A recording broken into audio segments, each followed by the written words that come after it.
everybody. Welcome back to my Daily Dose with Tim. Today is Season 1, Episode 24. As a lot of you guys know, this week is all about financial education and business mindset.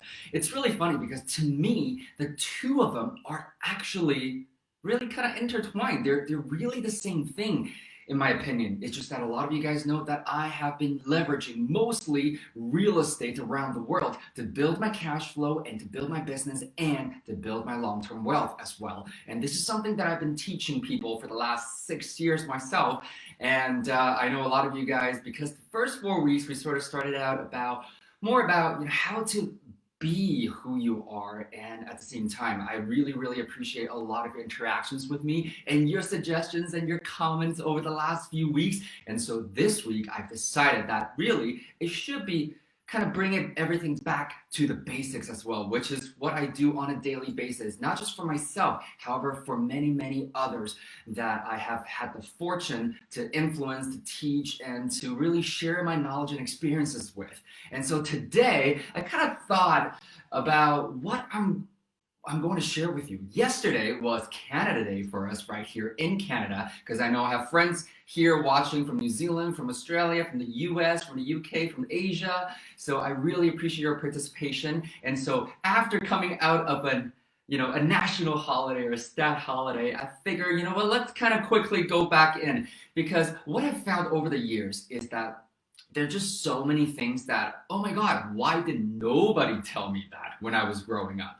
How come nobody taught me this? And that's probably one of the main reasons why I'm so fired up when I'm sharing everything that I've learned over the years from my trainers, from my coaches, and from my mentors as well. And so today I want to really share with you, and keep in mind, obviously, these are my perspectives. However, I really do believe that some of these things, if we can just all incorporate that into our day-to-day thinking and day-to-day action taking, everybody's financial situation will be for the better as well. And so today I'm going to share with you the 3 harsh truths that nobody really told us about when we were growing up. And honestly, the first one though, I'm going to tell you, is that unfortunately, the harsh truth number 1 is it's not that none of us want more money. And I'm just going to be very flat out with you. I honestly think that 99% of the world's challenges, forget about the world's challenges, let's just say 99% of the household challenges and problems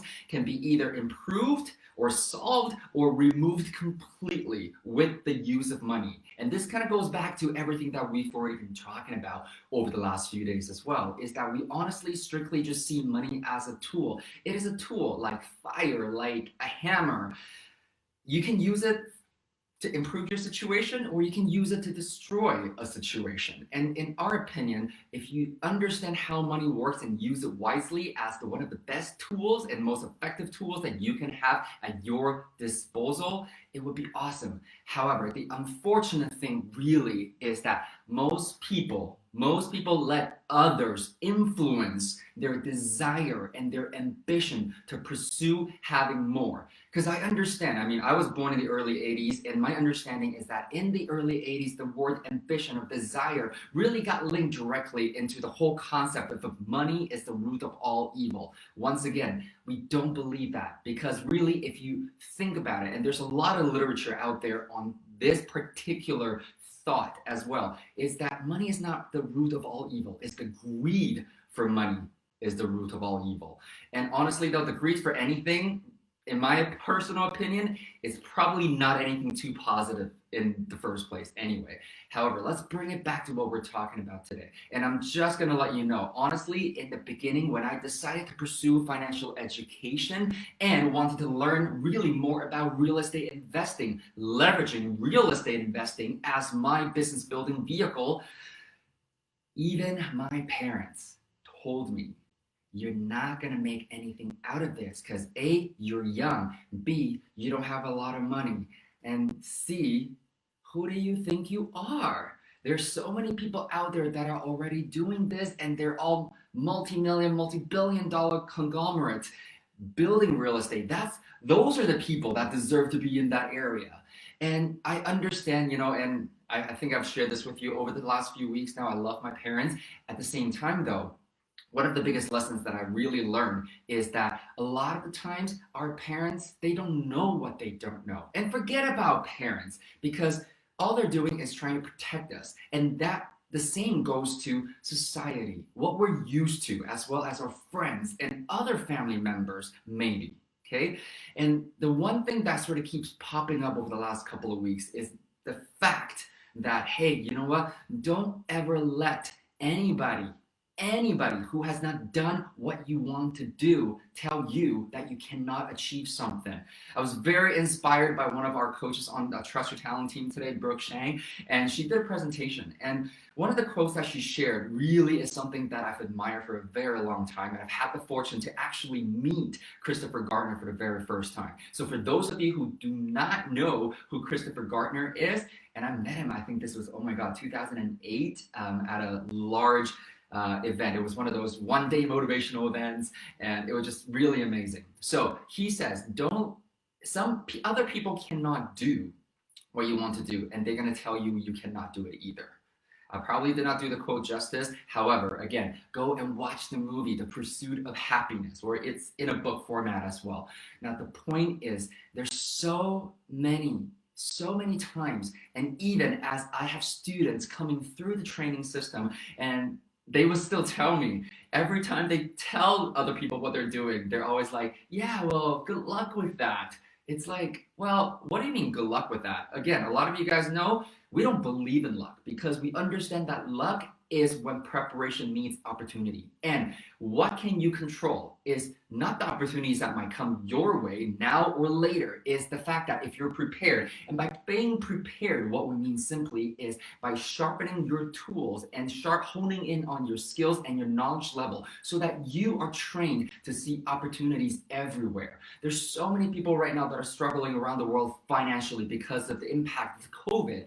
At the same time, it's really funny because all the professionally trained investors and business owners that I have spoken to over the last 3 months, every single one of them has prospered even more during this time. And it's not because they're taking advantage of people or anything, it's because they're taking advantage of the situation based on everything that they know. And that's the thing. If we go back and examine all the ups and downs, economically speaking, over the last few centuries, more millionaires are created during down times than when the times are good. And that's just it. And so in the next few days, and as I mentioned already, it's looking like I'm going to continue on with the financial education and business mindset train for a probably couple more weeks now at this point. Originally, it was planned for just these 5 days. It's going to end tomorrow. However, I know that there's so much that you guys are asking, and I really just want to make sure that every single day a little bit comes to you, so that you have the time to digest. Because I know even during the last 3 days already, there has been content that was starting to challenge some of you. And honestly, though, there are a few of you that actually messaged me to let me know that, oh my God, you are starting to open up my mind to see what I haven't seen in a while. And that's honestly all I'm hoping to do with this platform, because that is what this is ultimately is about. So don't let other people talk you away from achieving the goals that you want to have, even if that goal is to be more financially secured and more financially well off. Okay. And so I'm going to leave that till tomorrow, because again, that whole concept about you need money to make money, or, real estate takes a lot of capital to get moving. And I'm just going to tell you, no, that is definitely not the case. You know what? When I first actively started investing, a lot of you guys know the first step was to get myself educated. And the reason why I got myself educated was because I did lose all my savings on somebody else's project and not knowing how to do my due diligence on that. And so what I very quickly learned is that no, it doesn't take money to make money. Once I got educated, I realized it takes knowledge and other people's experience and maybe somebody to cheer you on and push you forward continuously for you to be successful at what you want to accomplish. And so I firmly believe that. However, tomorrow I want to get a little bit more technical with you guys because I know a lot of people, when it comes to real estate investing, all they think about is what we call buy, rent, and pray because they simply just want to collect or accumulate the number of properties that they own. I don't know for whatever reason. I mean, on Saturday, some of you guys already know that we're actually running a boot camp on private lending, leveraging real estate investing. And that one question will be completely abolished after that. Okay. It's not about how many properties people own because I've traveled around the world now teaching people financial education. And you know what? I've come across people that have dozens, literally dozens of properties. However, because they're not buying it the right way and because they're not buying it in the right markets, they're not making the kind of return that they should be making. Are they probably set up for the rest of their life if they tough out the next 30, 40 years? Probably, yes. I'm not gonna deny that fact.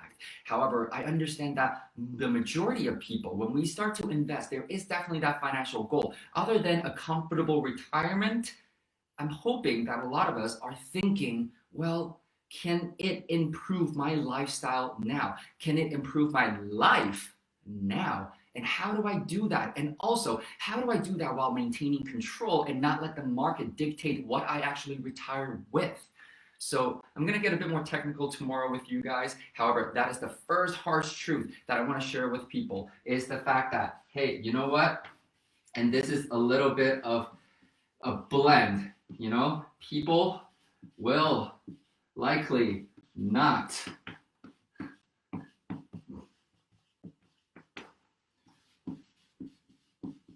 support you right now.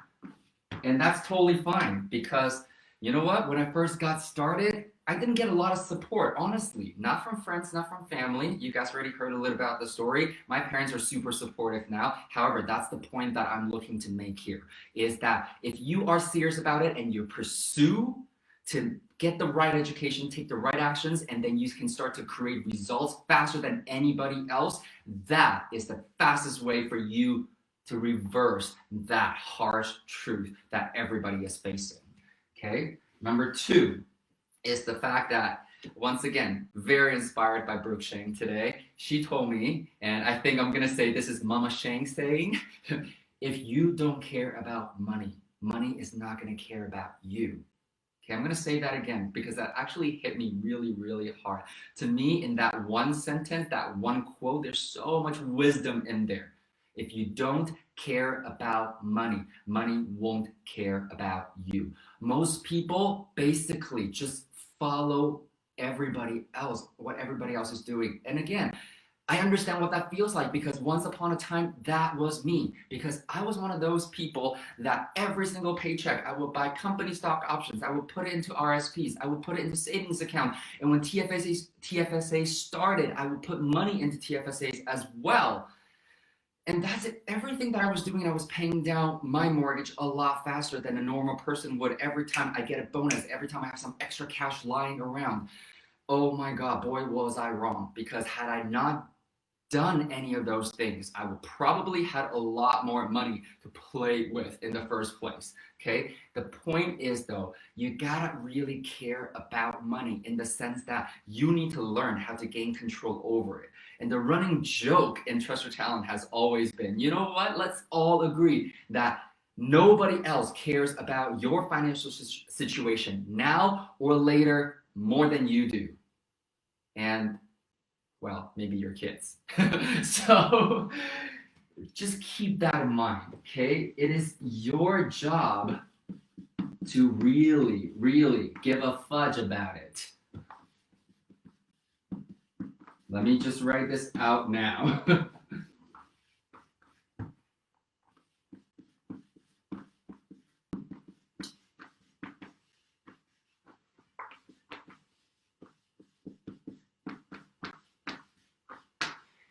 And so this is the funny thing because from day one, we spoke about the fact that a lot of this is why I call it, well, financial education plus business mindset. So a lot of this really ultimately comes down to your relationship with money.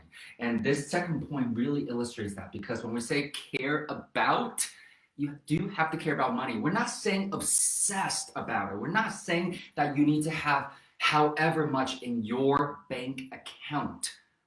Okay, that's not what we're saying. It's about you need to really start to examine, especially go back to day one this week, which is, I believe, episode 21. Really think about right now your views about money. And oh my God, I feel like I'm getting a little serious again, like I'm teaching a class. And this is Facebook Live, and I was going to keep it light for a lot of people. However, you know what?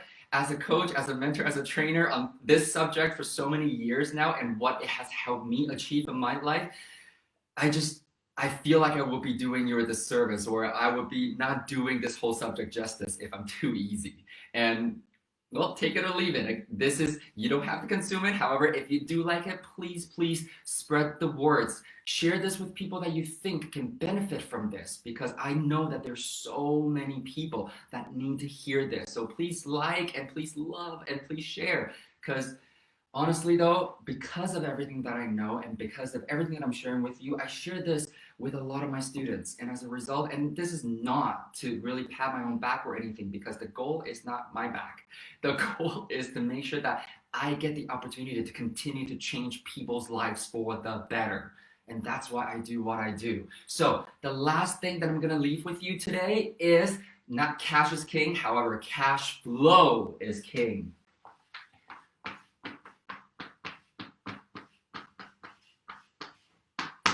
Cash flow is king. So I don't know about you, however, and this is for the very reason why so many people do buy, rent, and pray.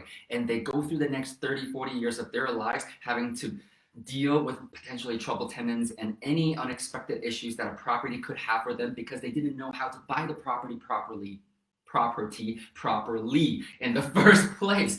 And they forget to look at cash flow. All they're looking for is to build up that long-term equity. So that's, well, again, not bad. It's hard for me to argue that, because equity income by every definition is one source of income that every single one of us needs to build. However, we keep saying equity is like